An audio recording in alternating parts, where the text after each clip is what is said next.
Hello dear students, in today's lecture we are going to start our fifth chapter, that is inside the atom. नेमका item हा कसा बनलेला असतो किंवा ॲटमच्या आतमध्ये काय असतं हे आपल्याला आज जाणून घ्यायचं आहे. विद्यार्थी मित्रांनो, हे जे चॅप्टर आहे हे आपल्याला ऑलिम्पियाड्स किंवा जे काही व्हेरियस कॉम्पिटिटिव्ह एक्झाम्स येत असतात, तर या एक्झाम्समध्ये आपल्याला या चॅप्टरवरती बरीच काही माहिती विचारली जात असते. बघा, आपल्याला या चॅप्टरमध्ये जर कधी आपल्याला ॲटम ही कन्सेप्ट समजून घ्यायची असेल तर आपल्याला सर्वात आधी एक जस्ट रिकॉल म्हणून एक क्वेश्चन तुम्हाला विचारलेला आहे. तो क्वेश्चन आहे व्हॉट इज मॅटर, म्हणजे मॅटर म्हणजे काय. व्हॉट इज मॅटर, तर मॅटर आपण कोणाला म्हणायचं आहे की मॅटर म्हणजे नेमकं काय असतं. तर मॅटर म्हणजे anything around us which has mass which occupies space. म्हणजे आपल्या अवतीभोवती जे काही असतं, म्हणजे ते लिक्विड असेल, सॉलिड असेल, गॅसियस असेल, जे जागा व्यापतं आणि त्याला वस्तुमान असतं, अशा पदार्थाला आपण मॅटर असं म्हटलं पाहिजे. मग आपण हवा, पाणी, आपले टेबल, बेंच किंवा मग अदरवाईज आपले कपडे वगैरे हे जे काही आहे तर हे सर्व मॅटरमध्ये आपण इन्क्लूड करत असतो. म्हणजेच सर्व कंपाऊंड, सर्व इलिमेंट्स किंवा मग ज्या काही सर्व वस्तू येतात, म्हणजेच every substance is called as a matter. It means that what is matter, तर matter nothing but the anything in surrounding us which have mass, which has mass and which occupies space. So that what is meant by matter? The matter म्हणजेच की anything around us, anything around us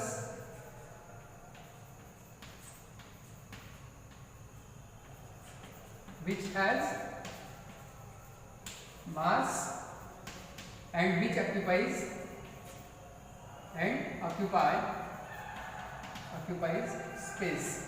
म्हणजे जे जागा व्याप्त, ज्याला वस्तुमान आहे, अशा सर्व वस्तूंना किंवा अशा सर्वच गोष्टींना आपण मॅटर असं म्हणत असतो. सो दॅट मॅटर ही संकल्पना तुमच्या लक्षात आलीच असेल.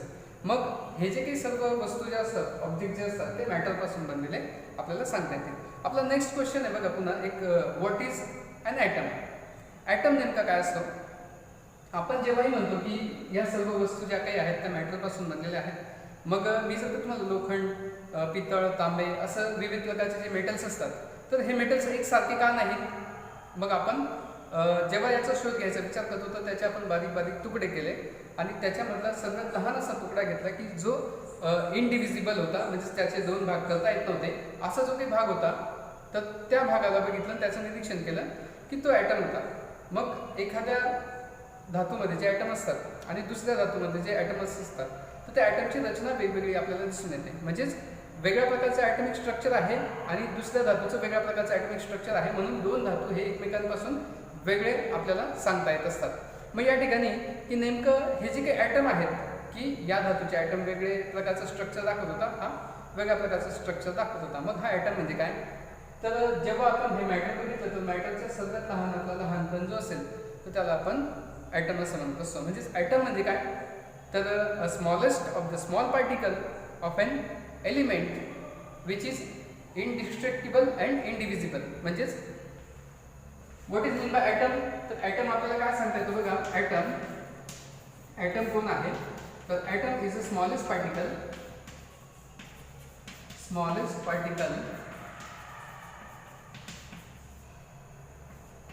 Of an element is called as atom. म्हणजेच एलिमेंटचा जो सगळ्यात लहानातला लहान कण असेल तर त्याला आपण ॲटम असं म्हणत असतो. मग ॲटमचे काही गुणधर्म समजून घ्या बघा, की जी ही वस्तू असेल ती अगदी लहानातल्या लहान कणांपासून बनलेली आहे आणि त्या लहानातल्या लहान कणाला आपण ॲटम असं म्हणत असतो. मग जेव्हा ॲटम आणि ॲटम मिळतात तेव्हा त्यांचे मॉलिक्युल्स बनत असतात. आता पुढचाच प्रश्न आपल्याला आहे की what is the smallest unit of matter, की मॅटरच्या स्मॉलेस्ट युनिटला काय म्हणणार आहात, तर ते असेल तुमचं मॉलिक्युल्स. मग या ठिकाणी बघा आपल्याला एक चार्ट पण दिलेला आहे आपल्या पुस्तकामध्ये. त्या चार्टमध्ये तुम्हाला असं काही एलिमेंट्स दिलेले आहेत, काही कंपाऊंड्स दिलेले आहेत. मग काही जे कंपाऊंड्स आहेत ते तुमचे मॉलिक्युल्स फॉर्ममध्ये आढळतात, काही जे आहेत ते तुमचे कंपाऊंड फॉर्ममध्ये आढळत असतात. मग या ठिकाणी आपल्याला असं एक सांगता येतं की हे जे काही मॅटर आहे तर हे मॅटर नेमकं कशापासून बनतं, तर ते काही एलिमेंट्स असतात आणि काही कंपाऊंड्सपासून बनलेले असतात. मग जो काही कंपाऊंड असतो तर तो कंपाऊंडचा smallest of the small particle जो असेल कंपाऊंडचा, तर त्याला आपण मॉलिक्युल्स असं म्हणत असतो. म्हणजेच मॅटरचा जो स्मॉलेस्ट पार्टिकल असेल तर त्याला मॉलिक्युल्स म्हणायचं आहे. मग तुम्ही म्हणाल की हे मॉलिक्युल्स, ॲटम आणि हे मॅटर नेमकं काय आहे? बघा, अगदी साधी सोपी संकल्पना आहे की मॅटर म्हणजे काय, की जगातली कोणतीही वस्तू की जी which has mass and which occupies space, म्हणजे जिला वस्तुमान आहे, जी जागा व्यापते, अशा सर्व वस्तू किंवा सर्व द्रव पदार्थ की त्यांना आपण मॅटर असं म्हणत असतो. त्याच्यानंतर मग मॅटरचा जो काही smallest of the small particle असेल त्याला आपण मॉलिक्युल्स म्हणतो.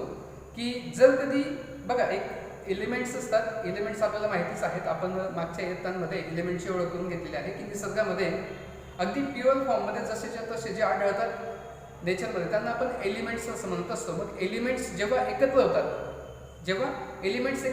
तर त्यांना आपण मॉलिक्युल्स असं म्हणत असतो.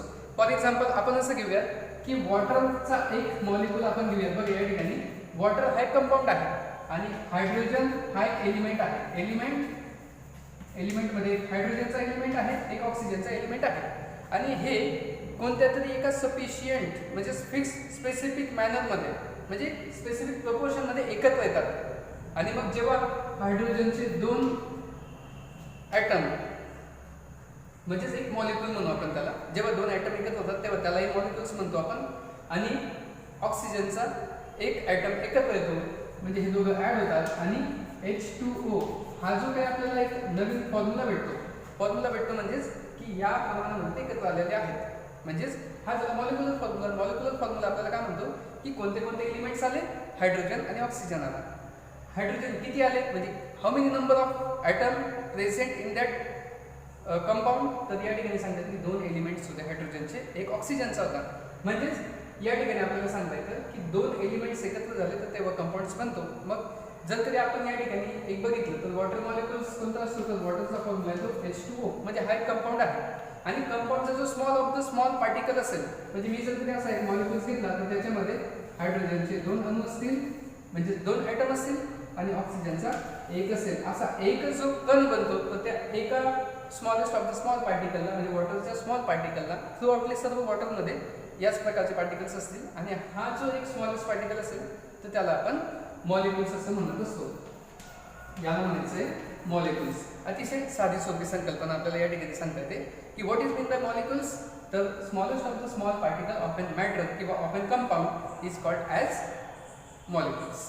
म्हणजेच बघा, आपण आज काय काय बघतोय या ठिकाणी की what is mean by matter, anything around us which has mass and occupies space, म्हणजे ज्याला स्पेस जो ऑक्युपाईज करतो स्पेस आणि ज्याला वस्तुमान असतं म्हणजेच मास असतं त्याला आपण मॅटर म्हणतो. आणि जगातल्या कोणत्याही वस्तूचं जे काही smallest of the small particle आहे म्हणजेच एलिमेंटचं जो काही smallest of the small particle आहे तर त्याला आपण ॲटम असं म्हणत असतो. फक्त एक गोष्ट लक्षात घ्या की जेव्हाही हा ॲटम असतो तर ॲटमचा जो काही म्हणजे एलिमेंटचा जो काही स्मॉल पार्टिकल आहे ॲटम, तर हा ॲटम जेव्हाही दुसऱ्यांशी सहभागी होत असतो म्हणजेच bye means of physical change त्याच्यात दिसून येतील किंवा मग केमिकल चेंज दिसून येतील, तर केमिकल चेंज असो की फिजिकल चेंज असो तर तो त्याच्या ज्या काही आयडेंटिकल प्रॉपर्टीज असतात त्याचे जे काही गुणधर्म असतात तो कधीही बदलत नसतो.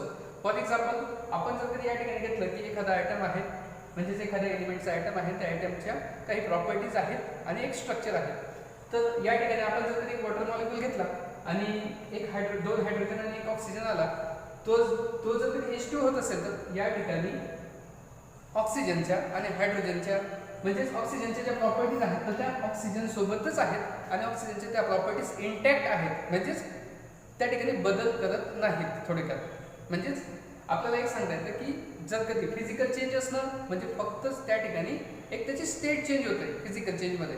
म्हणजे जर कधी समजा वॉटर मॉलिक्यूल या ठिकाणी फॉर्म झाला तर एक कंपाऊंड तयार होत असून जर कधी वॉटरचं कन्वर्जन आपण आईसमध्ये केलं किंवा वॉटर वेपरमध्ये केलं तर या ठिकाणी फक्त त्याचं फिजिकल स्टेटस चेंज होतं म्हणजे फिजिकली त्याची स्टेट चेंज होत आहे. पण त्याचे जे काही गुणधर्म असतात ते जसे तसे असतात म्हणजे त्याच्या प्रॉपर्टी या रिटेन करत असतो. म्हणजेच या ठिकाणी सांगता येतं की what is mean by the atom, तर atom is the smallest particle of an element which is retain their properties किंवा which is retain their physical state किंवा केमिकल स्टेट म्हणा किंवा केमिकल रिॲक्शन्स म्हणा. कोणत्याही केमिकल रिॲक्शन्समध्ये गेल्यानंतर सुद्धा ॲटम हा त्याच्या प्रॉपर्टीज हा जशाच्या तशा म्हणजे इंटॅक्ट ठेवत असतो, त्यांच्यामध्ये कोणताही चेंज होत नसतो. हे एक लक्षात घ्या. म्हणजेच smallest of the small particle of an element which intact their properties किंवा विच रिटर्न देअर प्रॉपर्टीज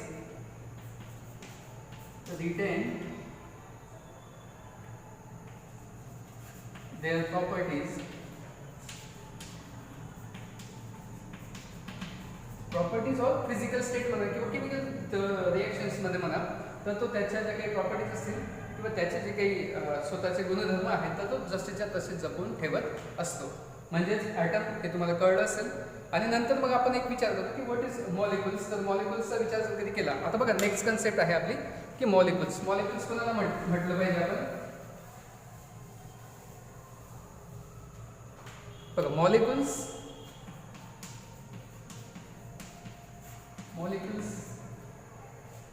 आता नेक्स्ट टॉपिक येतो मॉलिक्युल्स. मग हा जो काही कोणताही पदार्थ असेल तर त्यांना आपण कंपाऊंड्स म्हणतो.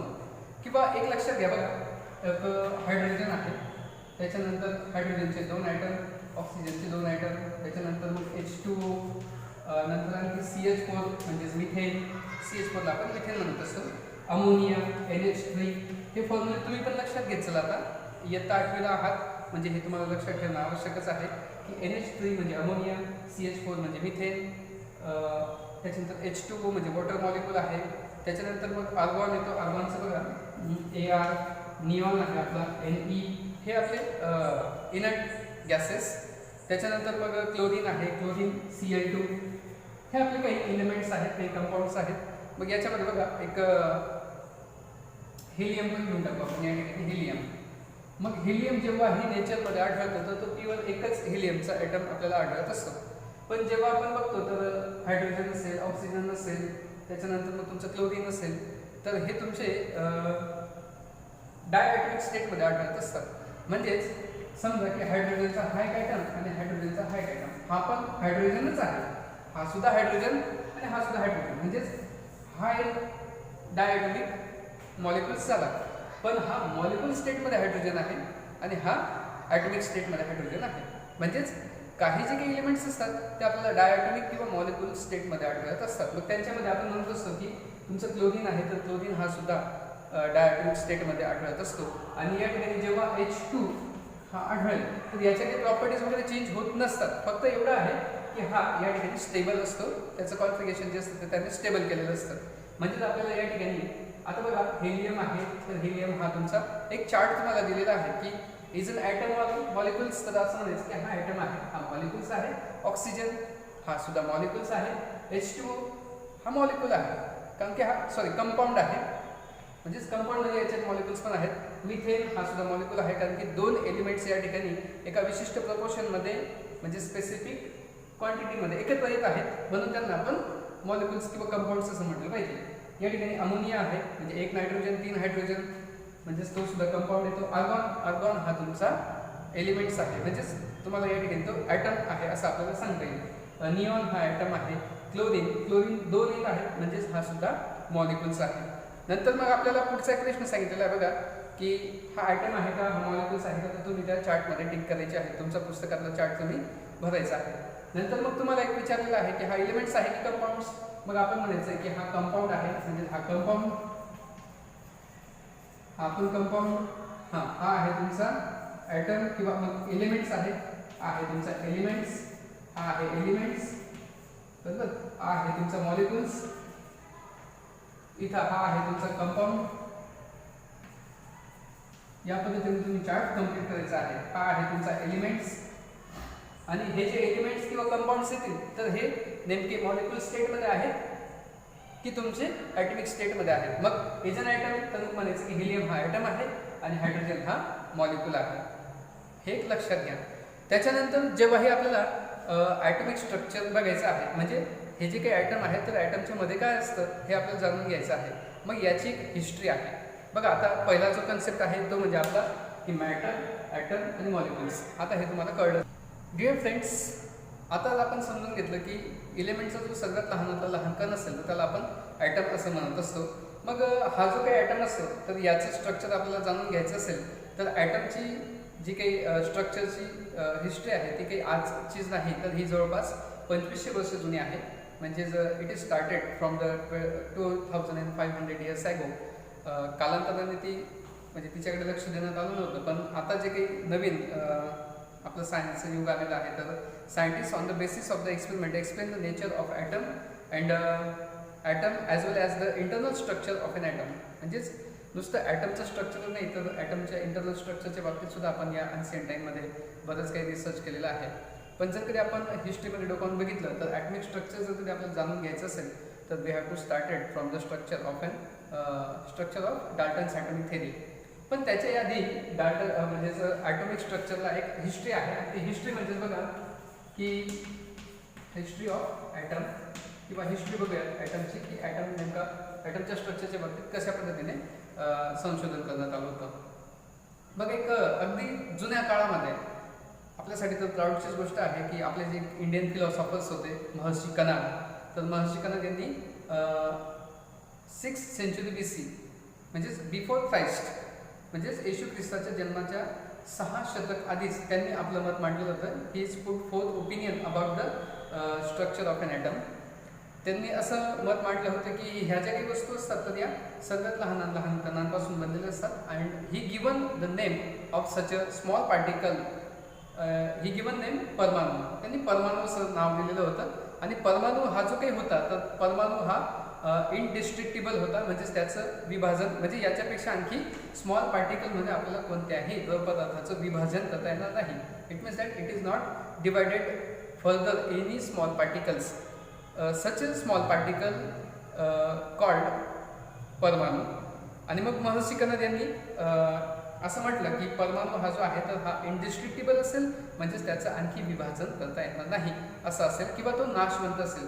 इनडिस्ट्रिक्टिबल अँड इनडिव्हिजिबल म्हणजेच त्याला डिवाइड करता येणार नाही किंवा तो नष्टही करता येणार नाही असं मत महर्षी कनाद यांनी 6th century BC मध्ये मांडलं होतं. म्हणजेच आपण या ठिकाणी बघा एक सांगू शकतो की हिस्ट्रीमध्ये महर्षी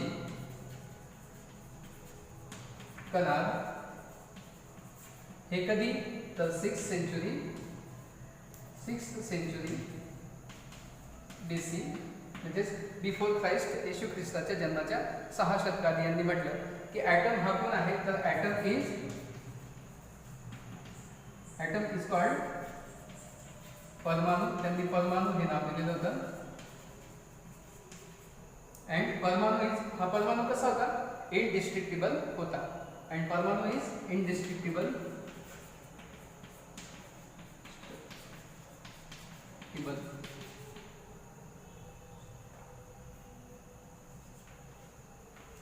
indestructible.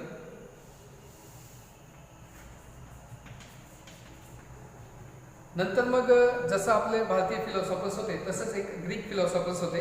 ते ग्रीक फिलॉसॉफर्स म्हणजे डेमोक्रिटस यांनी 5व्या शतकाआधी म्हणजेच 5th century BC म्हणजेच आपलं महर्षी कनाद यांच्या 1 शतकानंतर म्हणजे 100 वर्षानंतर त्यांनी असं म्हटलं होतं की हा जो काही लहान कण असतो तर याला आपण ॲटमॉस म्हणूयात. म्हणजेच ॲटमॉसला ग्रीक भाषेमध्ये अनडिव्हिजिबल किंवा which can not be cut for any part म्हणजे दुसऱ्या पार्टमध्ये आपण त्याला कट करू शकत नाही असं म्हटलेलं होतं. म्हणजेच जे ग्रीक फिलॉसॉफर्स होते डेमोक्रिटस यांनी 5th century मध्ये सांगितलं. बघा आता पुढचं एक आपण म्हणतो की महर्षी कनाद आले तसं 6th century BC म्हणजे 5th century BC मध्ये डेमोक्रिटस आले. तर हे जे डेमोक्रिटस होते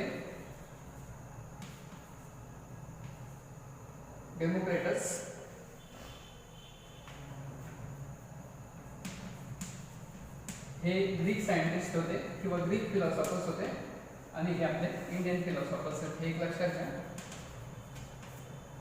हे 5th century BC मध्ये त्यांनी यांचं मत मांडलेलं होतं. म्हणजेच he is put forth opinion about the structure of an atom. And atom म्हणजेच त्यांनी ॲटमॉस हे नाव दिलेलं होतं. तर ही गिवन नेम ॲटमॉस म्हणजे त्यांनी ही गिवन नेम ॲटमॉस आणि ॲटमॉस म्हणजेच which is do not cut into any particles किंवा मग आणखी त्याला कट करता येणार नाही असं. म्हणजेच आपण त्याला म्हणू शकतो की means the one which can not be cut. म्हणजे ॲटमॉस म्हणजेच काय विच कॅन नॉट बी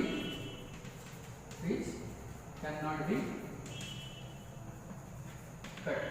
बघा या ठिकाणी 2 फिलॉसॉफर्स होते की जे अनशियंट काळामध्ये म्हणजे अगदी जुन्या काळामध्ये आपल्याला सांगता येईल की सुरुवातीला महर्षी कनाद आले. इंडियन फिलॉसॉफर्स होते आणि येशू ख्रिस्ताच्या जन्माच्या आधी 6व्या शतकात ते होऊन गेले. त्यांनी त्यावेळेस मत मांडलं होतं की हे जे काही पदार्थ बनलेले असतात तर सर्वात लहान घटकांपासून म्हणजे लहान कणांपासून बनतात आणि त्या कणाला त्यांनी परमाणू असं नाव दिलं होतं आणि हा जो काही परमाणू आहे हा इनडिस्ट्रिक्टिबल आहे. तसंच 5th सेंचुरी BC म्हणजेच म्हणजेच येशू ख्रिस्ताच्या जन्माच्या आधी 5व्या शतकाआधी डेमोक्रिटस यांनी सांगितलं होतं. हे ग्रीक फिलॉसॉफर्स होते आणि त्यांनी आपलं मत मांडलं की जो काही लहान कण असतो तो त्यांनी त्याला ॲटमॉस हे नाव दिलं आणि पुढे आपण त्यालाच ॲटम हे नाव दिलेलं आहे. आणि ॲटमॉसचा जो काही ग्रीक अर्थ असतो तर त्याला म्हणतो आपण की which can not be cut, म्हणजेच त्याला दुसऱ्या कणांमध्ये आपण म्हणजेच दुसऱ्या कणांमध्ये त्याला कट करता येऊ शकत नाही असा होत असतो. आता बघा, जेव्हा आपण हे झालं की जुन्या काळात, पण आता जेव्हा आपण नवीन काळामध्ये ॲटमची स्ट्रक्चर बघत असतो तर ॲटमचं स्ट्रक्चर बघत असताना आपल्याला सुरुवातीला बघावं लागेल डाल्टन्स ॲटॉमिक थेअरी. डाल्टन हे पहिले होते की ज्यांनी ॲटमच्या स्ट्रक्चरबद्दल आपलं मत मांडलेलं होतं किंवा ॲटमचं नेमकं स्ट्रक्चर कसं असेल तर ते त्यांनी आपल्या प्रयोगांमध्ये दाखवलेलं होतं. म्हणजेच एक ब्रिटिश सायंटिस्ट जॉन डाल्टन, म्हणजेच डाल्टन्स ॲटॉमिक थेअरी बघूयात आपण. डाल्टन्स ॲटॉमिक थेअरी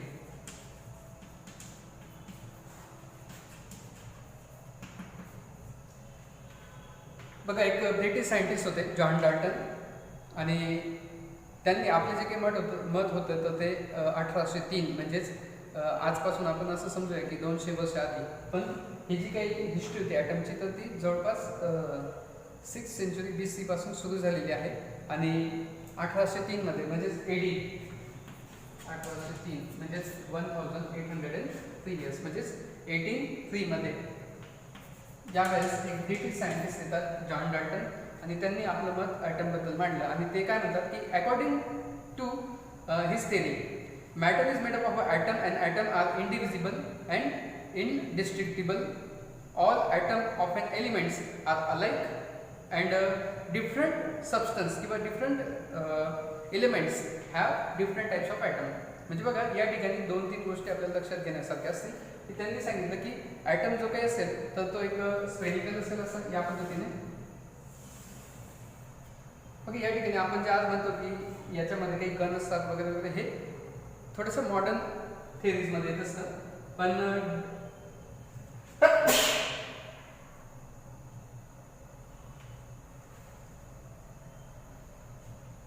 याच्यामध्ये जे काही कण येतील तर ते आपण आधुनिक थिअरीजमध्ये म्हणत असतो. पण अर्ली थिअरी जी होती तर ती जॉन डाल्टन यांची होती. मग डाल्टनचं ॲटॉमिक मॉडेल आपल्याला काय सांगतो बघा की हे एक ब्रिटिश सायंटिस्ट की ज्यांनी ॲटॉमिक थिअरीबद्दल आपलं मत मांडलं आणि त्या मतामध्ये त्यांनी अकॉर्डिंग टू हिज थिअरी की हे जे काही पार्टिकल्स आहेत तर हा एक smallest of the small particle असतो, त्याला आपण ॲटम म्हणायचं आहे.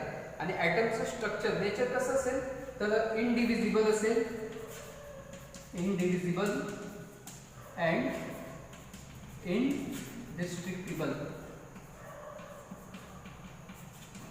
म्हणजेच त्याचे 2 तुकडे होणार नाहीत किंवा त्याला नाशही करता येणार नाही.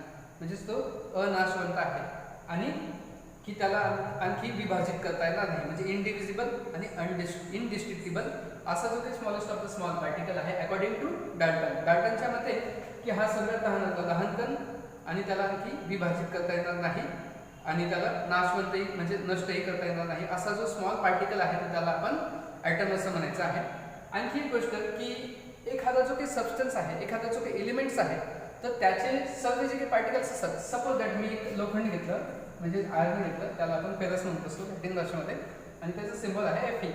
तर लोखंडी रॉड जर तुम्ही घेतला त्याच्यामध्ये जर तुम्ही असे सर्व ॲटम घेतले तर ते सर्व ॲटमचे जे काही स्ट्रक्चर असेल तर ते एक सारखं असेल. It means that the structure of all atoms in the same substance किंवा सेम एलिमेंट्स तर ते अलाइक म्हणजे सारखे असतील. बट समजा मी दुसरा एखादा पदार्थ घेतला आणि तो जर तुमचा कॉपर असेल त्याला आपण क्युब्रम म्हणत असतो, लॅटिन भाषेतच त्याचाही सिम्बॉल आहे Cu. तर याच्यातले जे काही ॲटम्स असतील तर ते ॲटम्स तुम्हाला वेगळे दिसून येतील. यांचं स्ट्रक्चर एकसारखं असेल, यांचं स्ट्रक्चर एकसारखं असेल, पण या दोघांचं स्ट्रक्चर मात्र भिन्न असेल. म्हणजेच जर कधी आपल्याला की all atom of an elements are alike why different element have different atom with a different mass.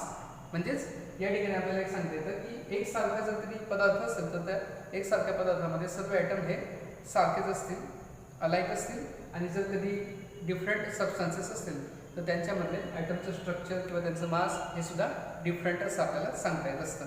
म्हणजेच according to the Dalton's atomic theory की smallest of the small particle which is indivisible, indestructible, त्याच्यानंतर मग हा spherical असेल, त्याच्यानंतर त्याचे जे काही ॲटम आहेत म्हणजेच ॲटम हे एका सबस्टन्सचे अलाईक असतील आणि जर कधी सबस्टन्स चेंज केला किंवा एलिमेंट चेंज केला तर ते डिफरंट असतील. म्हणजे different substance have different type of molecules, different types of atoms, sorry molecules बोललं गेलं.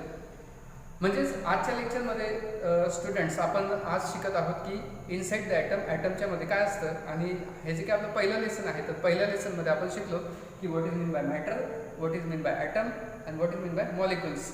आणि मग त्याच्यानंतर आपण त्याची हिस्ट्री बघितली आणि मग नंतर डाल्टनचं ॲटॉमिक मॉडेल बघितलं. म्हणजेच डाल्टन यांनी 1803 मध्ये हे मॉडेल मांडलं होतं. तर थोडक्यात काही प्रश्न तुम्ही लक्षात घ्या की ऑब्जेक्टिव्ह टाईप ऑफ क्वेश्चन आपल्याला विचारू शकतात की डाल्टन यांनी मॉडेल्स कधी मांडलं, डाल्टन्स हे कोणत्या देशातले सायंटिस्ट होते, किंवा मग डाल्टन यांचं मत काय होतं, किंवा मग महर्षी कनद यांचं काय मत होतं, त्याच्यानंतर मग डेमोक्रेटस यांनी काय म्हटलं, किंवा ते कोणत्या देशातून होते, त्यांनी मत कधी मांडलं.